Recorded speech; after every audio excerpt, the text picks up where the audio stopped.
Leveler, I'm Lee, and in this super quick video I'm going to show you how to get satellite view in Google Maps.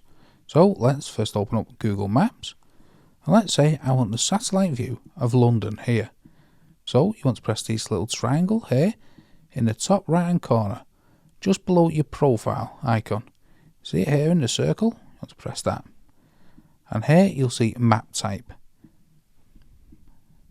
And what you want to press is satellite here in the middle, and this will turn Google Maps into a satellite view, and you can zoom in. Some images will be better than others depending on where you're looking in the world. You see this is Surrey Cricket Club. You can zoom right in. You can also change the view by pressing that little button again and change it for like 3D view.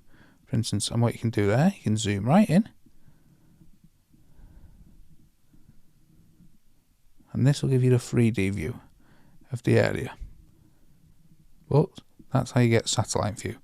So that's how to get satellite view in Google Maps. Hope you found that video helpful. If you did, smash the like, smash the subscribe, and most of all, thanks ever so much for watching.